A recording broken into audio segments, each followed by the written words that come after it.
I believe we've got 2,000 horsepower of methanol fueling. I'm soaked in methanol.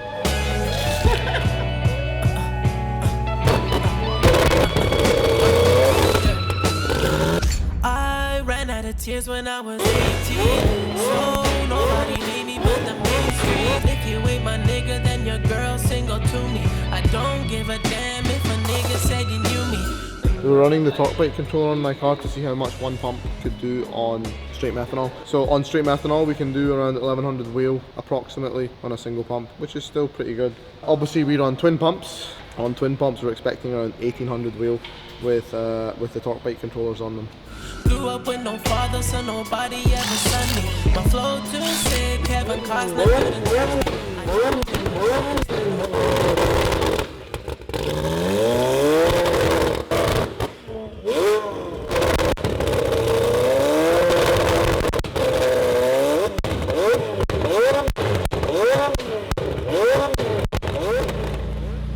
We've just installed the torque by fuel pump controller and we're back on a single pump, and we are going to see if the torque bite controller can run a single pump enough for around 1300 wheel. So what this controller does is it voltage boosts the fuel pump to 24 volts. So a standard fuel pump runs at 12 volts or 14 volts depending on the strength of your alternator, your battery setup. But this inverts the voltage, multiplies it, so you've got up to 24 volts. But the beauty of it is it doesn't constantly run at 24 volts. It only switches to 24 volts. You know, it goes between 15 and 24 volts depending on how much duty cycle is needed by the car, how much pressure is needed by the car. We installed an injective dynamics controller into dark matter, but quickly found that yes, it would work if we were making an all-out drag car or a max effort car that's only going to run on methanol, because then we can, you know, just idle the car on the internal fuel pressure relief valve. But because we like to design products for the end user and make repeatable, reliable results, we wanted a solution where we are able to idle the car on gasoline and also make 1300, 1400, 1500 wheel horsepower on methanol. So that was the goal. It's like we have to do it to know, you know. Someone's got to do it, and unfortunately in the McLaren world it's us.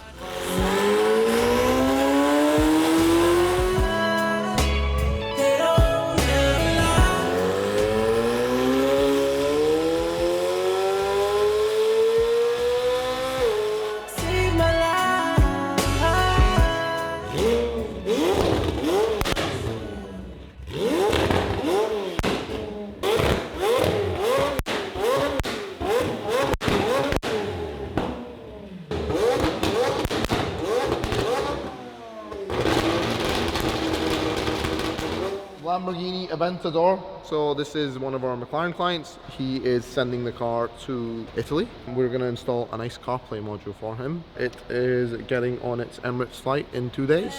This the life we always fantasize. Rich folk problem through a Queen Street nigga's eyes. Every time you see me pulling up in Aventadors, just know we've been grinding on them sidewalks. Sidewalks in my life.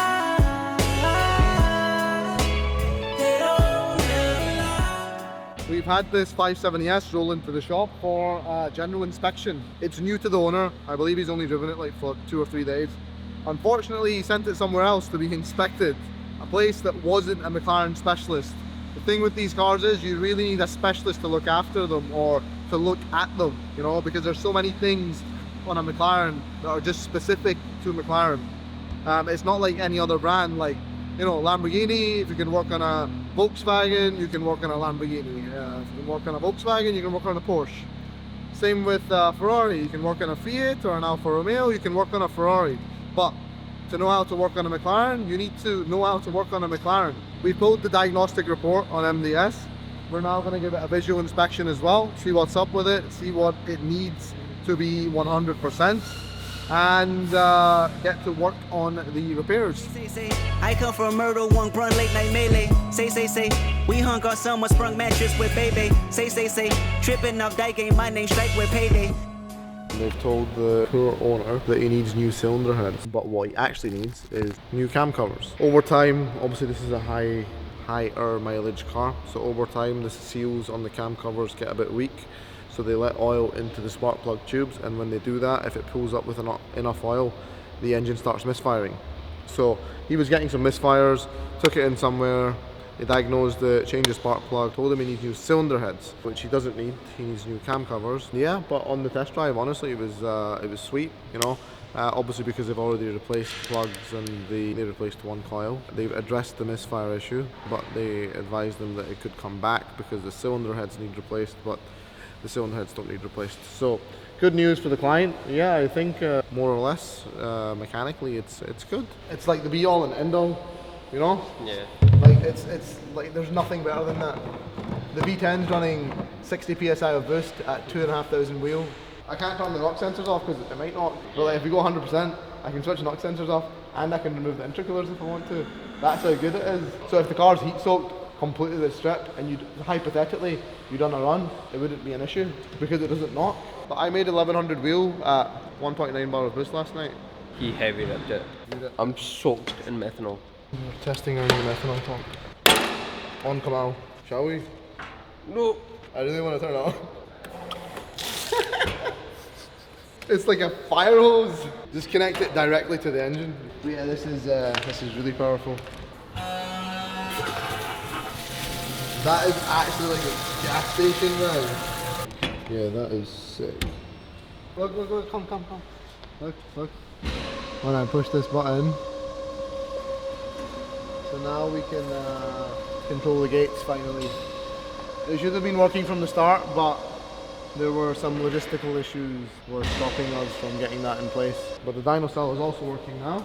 You know, boom. Sick. And then everyone has got, it's like a key in your phone, so if you're standing near it, you can open it. Oh, there's an airlock now. What? What do you mean? No, you need to screw the... Because we're in all to feel it. Screwing it tight is not going to fix it. As soon as you say that. You ripped it. You know what? Science! Look, it's literally like a fire hose. Where are the views? We're gonna go bankrupt soon because you guys aren't giving us views. Well, at least we'll have time for some R&D. I'm gonna have to sell my... I was gonna say cars, but I only have one car now. No. It's not about running it. I could have run it 3 years ago with the BPC 100s. But it's about being able to run it without a fuel pressure regulator, without, you know, a hub switch, without AN fittings on the factory fuel lines, with the factory ECU, closed loop fuel pressure control. So it's the end product that I was studying for a long time. All of the components required to ensure that the end product is flawless, you know, like Margaret from down the road could put methanol in her car and just drive it, and you know, that'd be good. It's not about doing it, it's about doing it and remaining reliable. I went home and I came back and it used, oh, that's not too bad. I used 10 litres. 5 litres to go home and 5 litres to come back. It's not that bad. Home is what, 15 kilometres away? So it's 15 kilometres divided by 5, 2.5. Sorry, 3. So I get 3 kilometres per litre. Global warming in that methanol burns way cleaner than gasoline. It's like methanol is a cleaning chemical. It produces a lot less global warming things. Obviously, we've been testing torque bike controllers for McLaren. We were finding that when you go wide open throttle, the PWM signal, which is the duty cycle signal, the ECU tells the fuel pump controller how much to activate. So at idle, for example, they're between 15 and 25%. At wide open throttle on E85, it'd be something like 70%. So it's a duty cycle of the fuel pump controller. What you've got on this, these are the 3 phase wires. Phase 1, 2 and 3 for the E5LM fuel pump. This is the ground. And this is the PWM. And this one here is the ignition arm signal. So the ignition arm signal turns the fuel pump controller on when you turn the ignition on or when you unlock the car. And the PWM signal tells the controller how much to activate, what percentage. So one of the issues we were having were that there was a lot of noise on the PWM signal. It was like, if you looked at it, or I'll show you guys. If you looked at it on a graph, it was like oscillating really heavily. The guys over at TorqueBite have now sent us a new wiring loom. This wire is now shielded and it's also grounded. So the other one that they sent us was not shielded or grounded. They use that in 99% of their applications, like the Audis and the BMWs and they don't have any issues. But it turns out the McLarens have a lot of noise, so we're going to see if shielding it and also adding a ground line through the shield will solve our issue. Because if it does, then I believe we've got 2,000 horsepower of methanol fueling from a twin fuel pump kit, which is really cool. Something I've been waiting for a long time now. We've installed the new wiring harness.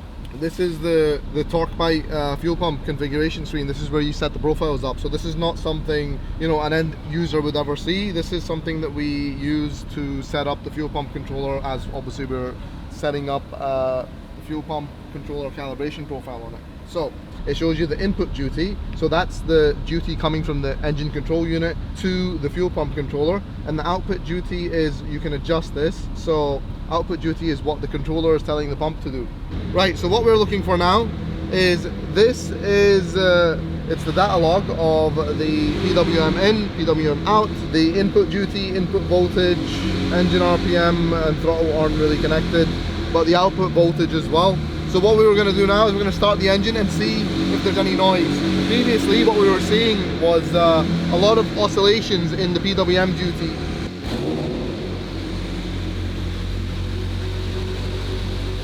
So yeah, you see there, we're starting to get a lot of noise again. That's noise, it should be smooth. So you saw I just fired up the engine there, and we see all these oscillations in the input duty. This is what we don't want to see, right? So we're trying to figure out where this noise is coming from and figuring out how to get rid of the noise. So we're going to try another loom that they sent us and see how that goes. This is the behind the scenes stuff on R&D that you need to go through in order to create an end product that people can use. People don't really see the countless late nights and, you know, back and forth with support and labor hours involved in getting a product to actually function, because our end goal is, you know, being able to idle a car on gasoline and also have 2,000 horsepower of methanol fueling, and that's something that's really hard to do. Relatively straightforward to do if you add a return fuel system, is if you have a fuel pressure regulator on somewhere around the fuel rail and the excess fuel flows back to the fuel tank. But when you do that, you introduce points of failures, you know, AN fittings, they need to be maintained. So every 6 months you need to have them looked at to ensure there's no leaks. Factory fittings are, you know, push lock fittings, push lock connectors, which are more or less lifetime parts. They don't need any maintenance. So it's a deadhead system, and we want to keep it a deadhead non-return style system, so there's no maintenance on the fuel system. So when we build a car, we send it out, it doesn't need looked at, you know, the fuel system doesn't need looked at every 6 months. A lot of cars catch fire because people don't realize when you switch to AN fittings, when you switch to a totally aftermarket fuel system, that these things need maintenance, they need looked over. Whereas the OEMs go to great lengths to ensure that that fuel system that they installed in the car is going to last the lifetime of the car. It's going to last 20 to 30 years, not, you know, 6 months it needs looked at. It's not just the AN fittings, it's also, you know, the mounting points, like is it rubbing on anything, is it has it started corroding? There's so many things that aftermarket fuel systems don't have safeties for. So yeah, that's why it's really important, if you have an aftermarket fuel system, you do get it looked at every 6 months. Yeah, on the other one we just tested, both the ignition wire and the PWM wire were both grounded and shielded. So what we're going to do now is, this one that they've sent us, is only the ignition wire is shielded and the PWM wire is unshielded. So let's try that. Not great. Looks like that didn't solve it either. I believe the next step is to, since we can't figure out where the noise is coming from, we're gonna have a little box design that works out the PWM differential and outputs the clean signal to the torque pipe.